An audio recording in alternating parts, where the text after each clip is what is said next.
Hello friends, आप देख रहे हैं आपका चैनल शेयर बाजार विद आयुष। और दोस्तों, बात करेंगे इस वीडियो के अंदर कल से एक एसएमई आईपीओ ओपन होने वाला है, उसके डिटेल एनालिसिस के बारे में। जैसे आपको पहले भी कहा था कि वीडियो आएगा, तो आज इसी के ऊपर हम इस वीडियो में बात करेंगे। एम्बो एग्रीटेक आईपीओ के बारे में। बिस्किट्स मैन्युफैक्चरिंग का काम आपको देखने को मिल जाएगा, और भी दो अलग अलग वर्टिकल्स है जहाँ पे कंपनी अपना कारोबार चलाती है।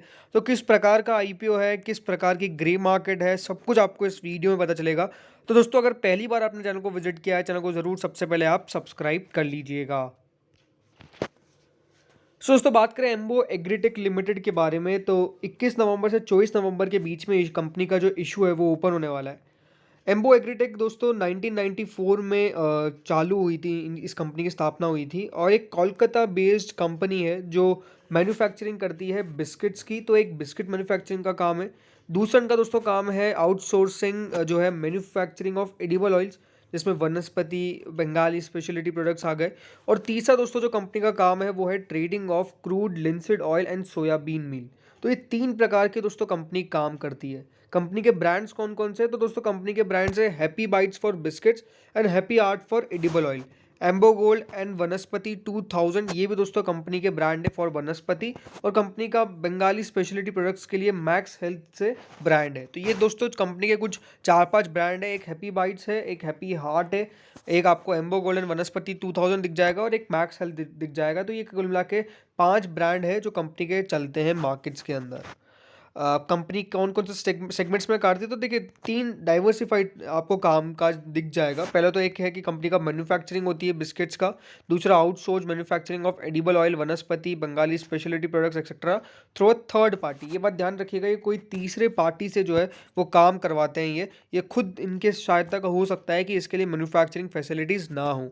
तीसरा दोस्तों जो कंपनी का काम है वो है trading of crude linseed oil और सोयाबीन मील। इस प्रकार का दोस्तों कंपनी के कुल मिला के आपको तीन जगह पे काम नजर आ जाएंगे। अब दोस्तों कंपनी के फंडामेंटल्स के ऊपर नजर डालें, तो जो दोस्तों सारे फिगर है वो सबसे पहले तो लाख में है, तो मैं आपको करोड़ में कन्वर्ट करके बता दूंगा। 31 मार्च 2020 में दोस्तों कंपनी ने करीबन 74.28 करोड़ रुपीस का रेवेन्यू जनरेट किया था, और प्रॉफिट था 31 लाख का। तो उस समय तो दोस्तों कंपनी का 74 करोड़ के रेवेन्यू पे आप अगर प्रॉफिट देखेंगे तो वो मात्र 31 लाख का आपको देखने को मिलता है। तो एक बहुत कम यहाँ पे कंपनी का प्रॉफिटेबिलिटी थी। और उस समय दोस्तों कंपनी के ऊपर जो बोरोइंग थी, जो कंपनी के ऊपर कर्जा था, वो करीबन 242 लाख यानी 2.42 करोड़ का था। और उस समय कंपनी की जो नेटवर्थ थी वो थी 2.32 करोड़। तो ये आप साफ साफ देख सकते हैं कि कंपनी का रेवेन्यू बहुत हाई है, बट उसके ओवरऑल कंपनी के ऊपर बोरिंग बहुत कम नजर आती है, लेकिन प्रॉफिटेबिलिटी जो थी वो डेफिनेटली काफ़ी कम थी। दोस्तों उसके अगले साल कह सकते हैं कि यहाँ पे कोविड का थोड़ा बहुत असर भी पड़ा, तो उसके कारण दोस्तों कंपनी के जो रेवेन्यूज थे वहाँ पर डेफिनेटली एक फॉल नजर आया। 74 करोड़ से रेवेन्यू घट के ओनली 47 करोड़ आपको रहते हुए देखने को मिल गए, और जो मुनाफा 31 लाख का था मात्र 19 लाख का रह गया। तो यहाँ पर भी एक बड़ा फॉल आपको आता हुआ देखने को मिला। कंपनी का रेवेन्यूज़ के अंदर एक डिप देखने को मिला, एंड प्रॉफिटेबिलिटी अनडाउटेडली उसके कारण गिरती हुई नजर आ गई। लेकिन ये था कि कंपनी प्रॉफिट में ज़रूर थी। और उस समय दोस्तों कंपनी के पास कह सकते हैं रिजर्व एंड सरप्लस में 76 लाख थे। तो रिजर्व एंड सरप्लस तो बढ़ रहे थे, और कंपनी की जो नेटवर्थ थी वो भी बढ़ चुकी थी, लेकिन जो बोरोइंग्स थी कंपनी के ऊपर वो भी बढ़ चुकी थी, करीबन 3.81 करोड़ हो गई। ये बात ध्यान रखिएगा, एसएमईज कंपनीज पे बोरोइंग हमेशा आपको एक फैक्टर देखने को मिलता है जो इंपॉर्टेंट रहता है कि कंपनी किस प्रकार से बोरोइंग लगातार बढ़ रही है, आप देख रहे हैं।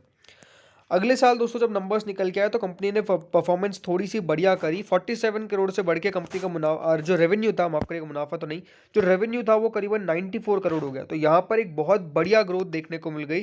कंपनी का रेवेन्यू डबल हो चुका था अगले साल। मुनाफा भी दोस्तों जो 19 लाख का था उसके बाद 1 करोड़ 19 लाख का आ गया। तो यहाँ पर भी एक एक्सपोनेंशियल राइज आपको देखने को मिला, और जो कंपनी की नेट वर्थ थी वो करीबन 3 करोड़ 70 लाख हो गई। कंपनी के ऊपर बोरिंग जरूर बढ़ी, जो करीबन 4 करोड़ की हो गई, बट कंपनी का रिजर्व एंड सरप्लस में ऑलमोस्ट 2 करोड़ के आसपास आपको नजर आ जाएंगे, 1.96 करोड़। तो ये यहाँ पर था।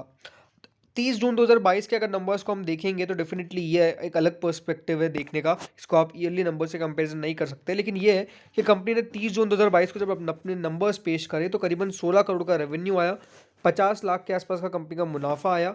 आपको देखने को मिल जाएगा कंपनी के पास जो रिजर्व एंड सरप्लस थे उसमें करीबन 2 करोड़ 45 लाख हो गए, नेट वर्थ करीबन 4 करोड़ 20 लाख हो गई। और जो बोरोइंग्स थी वहाँ पर भी थोड़ा सा आपको कमी आती हुई देखने को मिली, जो एक अच्छी बात है, करीबन 3 करोड़ 79 लाख के। तो फंडामेंटल्स में अगर हम यही कह सकते हैं कि देखिए फंडामेंटल्स बुरे नज़र नहीं आते हैं, ग्रोथ तो आपको देखने को मिली, इसको आप नकार नहीं सकते। कोविड का 1 साल डेफिनिटली अगर हम उसको निकाल दें तो ओवरऑल ग्रोथ तो यहाँ पर कंपनी की इंटैक्ट रहती हुई देखने को मिली है। कंपनी अपना इशू क्यों ला रही है? तो देखिए कंपनी को कुछ वर्किंग कैपिटल रिक्वायरमेंट्स चाहिए, कुछ कंपनी को अपने एक्सपेंसेस को मीट करना, इशू एक्सपेंसेस जो है, और कुछ जनरल कॉर्पोरेट पर्पसेस होते हैं जिसके कारण कंपनी अपना इशू लाती हुई देखने को मिल रही है। क्योंकि एक एसएमई आईपीओ है, तो ये कह सकते हैं कि बहुत सारी जानकारी आपके पास अवेलेबल नहीं है, बट ओवरऑल कह सकते हैं कि हाँ, जिस सेगमेंट से ये बिलोंग करती है, बिकॉज 3 डिफरेंट सेगमेंट है और तीनों सेगमेंट बिल्कुल अलग अलग है अपने आप से। एक देखिए मैन्युफैक्चरिंग होती है बिस्किट्स की, एक होती है कंपनी ट्रेड करती है यहाँ पर सनसीड ऑयल इन सब का। दूसरा जो कंपनी का काम है वो डेफिनेटली आपको अलग देखने को मिल जाएगा, जिसमें कंपनी आउटसोर्स करती है मैन्युफैक्चरिंग ऑफ एडिबल ऑयल, वो भी थर्ड पार्टी से। तो ये हम कह सकते हैं कि देखिए कंपनी का जो काम है वो डेफिनेटली इतना अलग है, इसके कारण यहाँ पर ऐसी तो कोई कंपनी आपको डेफिनेटली मार्केट में देखने को नहीं मिलेगी जो तीनों काम करती है। ज़रूर एक एक काम करने वाली वो आपको मिल जाएगी, तो इसका ऐसा कह सकते हैं कि कोई पीयर अभी नहीं है, बिकॉज इनके काम अगर आप देखेंगे तीनों अलग अलग सेगमेंट्स में, और मार्केट में ऐसी कंपनी नहीं है, ये भी आप कह सकते हैं। आईपीओ जो है वो 21 तारीख से 24 तारीख के बीच में खुलेगा। 10 रुपये की फेस वैल्यू रखी गई है, 30 रुपये पर शेयर आपको प्राइस बैंड दिया गया है, 4000 का लॉट साइज है। इशू साइज दोस्तों करीबन यहाँ पे 10 करोड़ 20 लाख का है, वो पूरा का पूरा फ्रेश इशू है। कंपनी इशू टाइप जो लाई है वो फिक्स्ड प्राइस इशू आईपीओ है, बीएसई एसएमई, सिर्फ बीएसई पर लिस्ट होगा क्योंकि एसएमई इशू है। एनआईएस को 50% ऑफरिंग की गई है, रिटेल को 50% ऑफरिंग की गई है, और कुल मिला के जो कंपनी के प्रमोटर है वो है दोस्तों मिस्टर उमेश कुमार अग्रवाल, जो प्रमोटर है दोस्तों इस कंपनी के। ये बात ध्यान रखिएगा दोस्तों, जब भी कोई एसएमई आईपीओ में लगा है तो डेफिनेटली सबसे पहले आप अपनी की खुद की रिसर्च ज़रूर करें, बिकॉज एसएमई आईपीओ के अंदर एक रिस्क जो होता है वो काफ़ी हाई होता है। बिकॉज यहाँ पे आपको पता ही कि देखिए बिड जो लगने वाली है वो ऐसा नहीं है कि छोटी मोटी बिड होगी, इसमें 1,20,000 की बिड लगने वाली है अगर आपको इस आईपीओ के अंदर अपनी एप्लीकेशन लगानी है। एसएमईज आईपीओ अगेन वापस से कह रहा हूँ बहुत डिफरेंट होते हैं from the main line IPO.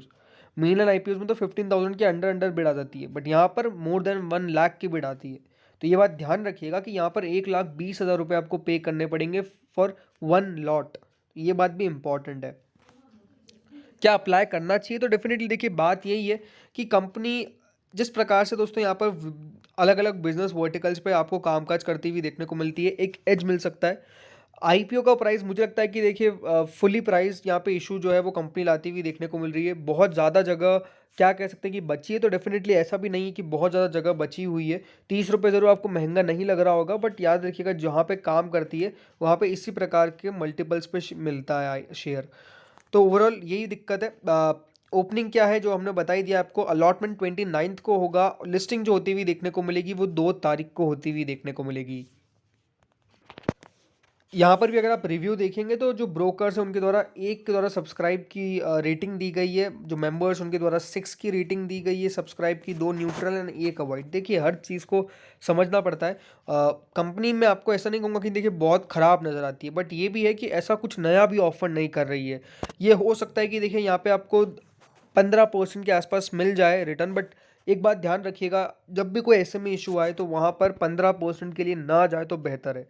ज़रूर सब्सक्रिप्शन देख के आप आईपीओ में पैसा लगा सकते हैं, सब्सक्रिप्शन किस प्रकार का आ रहा है। अगर बहुत बढ़िया सब्सक्रिप्शन आ गया तो डेफिनेटली पैसा बनने के चांसेस जो होते हैं वो और ज़्यादा हो जाते हैं।